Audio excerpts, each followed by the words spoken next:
The largest and brightest supermoon of the year has risen in the night sky around the world. The huntersmoon, as it's called, is the third of 4 supermoons to occur this year. And these pictures show the scene earlier in Germany, where crowds gathered to watch the moon rise over the city of Munich. The largest and brightest supermoon of the year has risen in the night sky around the world. The huntersmoon, as it's called, is the third of 4 supermoons to occur this year.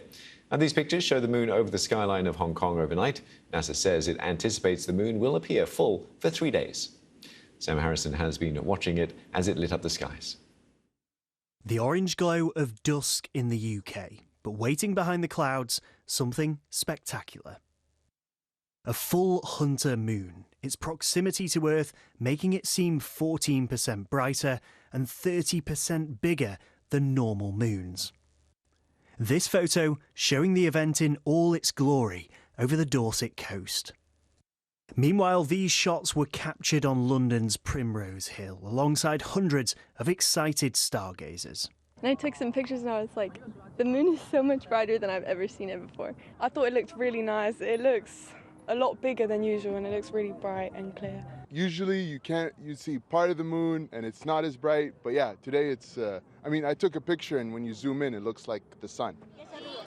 Around the world, the lunar event has been captured, dazzling these stargazers in Indonesia. Meanwhile, in Germany, tonight's commute home was lit up by the moon's glow.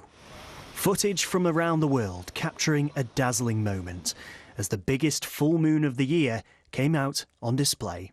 Sam Harrison, BBC News. Hello there. Plenty of clear skies across England and Wales have given our weather watchers the chance to see the huntersmoon, the third supermoon of the year so far. This was Darlington a little earlier on, but the clear skies are quite widespread across England and Wales, and the supermoon can be seen as far south as Hampshire as well. You have, I'd say, arguably something more impressive, the impressive nature of nature. Yeah, it was the weather watchers, to be fair. They have been out taking pictures of the full hunter's moon last night. Doesn't it look spectacular? It was a great night for it. Clear skies as well. And if I just show you how it came up yesterday, it's always best, actually, just as it comes above the horizon. This was it rising above the coast in Devon. The impact it could have on us, though, because, of course, when you've got the full moon, the tides are a bit higher. And with some windy weather today and over this weekend, we could see some coastal flooding around, especially in the west. So that's one thing to watch out for.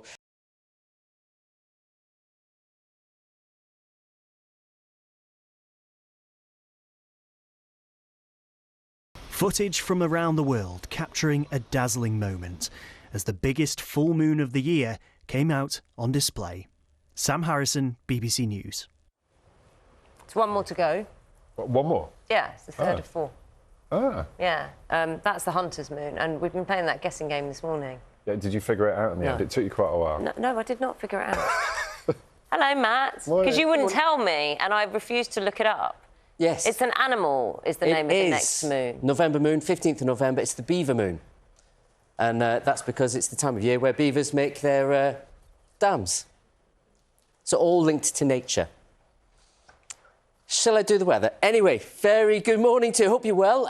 Get ready if you're on the commute this morning, because there could be a few issues around. Quite a foggy start for some this morning, especially across the south and east. It will brighten up for a time, but some wet and windy weather to come across the west later. Now, these are the areas greatest risk of some disruptive fog. You know, we have had so much rainfall here in recent weeks.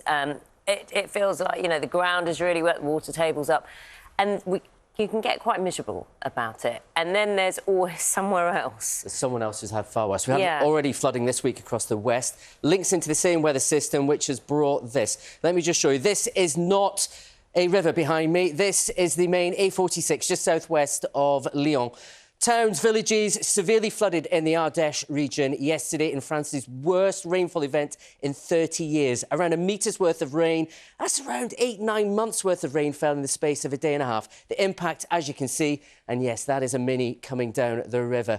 We've seen lots of flooding events like this over the last few weeks around the world. A sure sign, as climate scientists say, a warmer world means more rainfall extremes, and we could be seeing more of it. Now, the cloud from that is showing on the satellite picture here. Hi there, Ben. Very good morning to you. Well, it's a bit on the fresh side out there for some of you, but I thought I'd take you to eastern Scotland. A beautiful start, a fairly calm start it is for many. It's not really telling the story, though, of what's about to come our way. Some windy weather later on. Not great news on the weather front either. Matt, what's all this? It looks like something out of Dickensian London. It does. It does, doesn't it? It looks like lovely? a Sherlock Holmes type, you know, film, the opening credits for the opening scene for a Sherlock Holmes film. Yes, the thriller is about to begin. And not so thrilling, the weather. But sell it. There is something. Sell it better. Well, I don't think people are going to enjoy it. But yeah, there's going to be something quite windy coming our way over the next few days. Drama. There you go. But there you go. Yes, but out there at the moment, very calm. And that has led, given the fact the ground is so wet and we had clear skies through the night, some dense patches of fog around, as you can see behind me in London. Matt, the first named storm of the season, we have the name.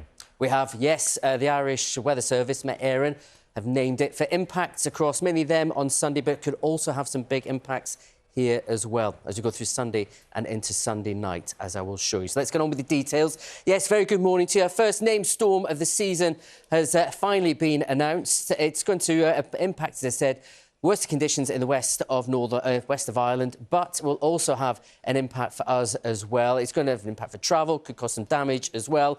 And given the fact we're just off the back of a full moon, there's going to be some very rough conditions around western coast with the risk of flooding as well. As we go through into Sunday, here it is. This is Stormashley. At its worst, actually, in the Atlantic, way to the west of us.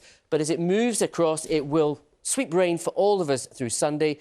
And winds. Here's details of what's going to happen. Widespread gales during the daytime. Strongest of the winds out to the north and west. 50-60 mile an hour gusts, whipping up some pretty rough seas. But it says we go into the night, that is when we could see some even stronger gusts. Northern half of the country in particular, Northern Ireland, Western Scotland could see winds top 70, maybe 80 miles an hour. Not only could that cause some travel disruption and damage during the night, but of course there could be ongoing disruption into Monday morning's rush hour too. We'll keep you updated throughout the weekend. Hello there, good afternoon. Well, it was quite a misty, murky morning for many of us. Some areas of dense fog around, as captured here by one of our weather watchers in Essex. Well, we had some mist and fog around this morning, quite extensive across the Midlands and eastern England, but it is continuing to lift and the sunshine is coming out. Hello, what a lovely end to the week. Afternoon sunshine, temperature up to 18 degrees Celsius. Not a huge amount of sunshine on the way, though, this weekend. We'll start wet tomorrow morning, though the rain will clear to leave a fine afternoon. And then a fairly dreary Sunday on the way. It'll be wet, also windy then as well.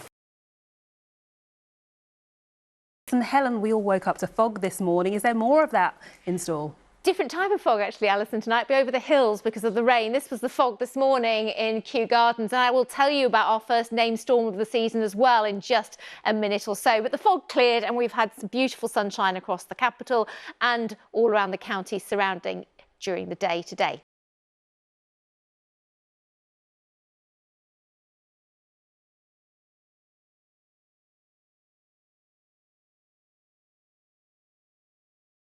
Ruth is in Cardiff for us tonight. Tell us about the approaching storm. And actually, you're on a 5,000-ton ship, Ruth. Why? Very good question, Charlene. Yes, welcome to the bridge, if you like, of the Royal Research ship James Cook. Now, James Cook, of course, was a world-leading pioneering explorer, and the ship that bears his name equally as important. Owned by the National Oceanographic Society, it bears some pretty impressive statistics, and since it launched over 18 years ago, has literally travelled the globe. This year alone, notching up over 30 nautical thousand miles, which is quite impressive. A crew of 22 people, and at the helm is Chief Officer Rachel Astle. And a little bit earlier, she told me exactly why this floating laboratory is conducting such important work by monitoring what's going on beneath the waves. So what we're doing is looking at the changing seas and how that is affecting our climate, because so much of our climate is affected from what is happening in the ocean, and we're not able to go further north into the Atlantic in the winter because the sea conditions are just too rough. We're not able to do the science that we need to be able to do, so we're tending to go further south in the winter months and then come back up north, because we can go anywhere from the Arctic down to the Antarctic and pretty much everywhere in between. Well, this ship should, in theory, then be able to cope with an oncoming storm. Storm Ashley, named earlier today by the Irish Met Office. Out in the Atlantic at the moment, but swirling its way in our direction. And really, it means business. Storm Ashley is going to pack a punch across much of the UK. Sunday in particular is looking particularly nasty. Now, we have a number of weather warnings that have been issued by the Met Office and run from early doors Sunday morning. Much of western parts of Wales, Northern Ireland, Western England and Western Scotland covered by a yellow weather warning. We could see winds of up to 60 miles an hour. But there's an amber on Sunday, which means to be aware for parts of the Highlands and Strathclyde. We could see wind speeds of over 80 miles an hour, which is potentially disruptive. Storm Ashley, Charlene, the first named storm of the season, will rattle through quite quickly. That's the good news. It is autumn, however, and quite frankly, it's the weather doing as it does at this time of the year. Have a lovely weekend.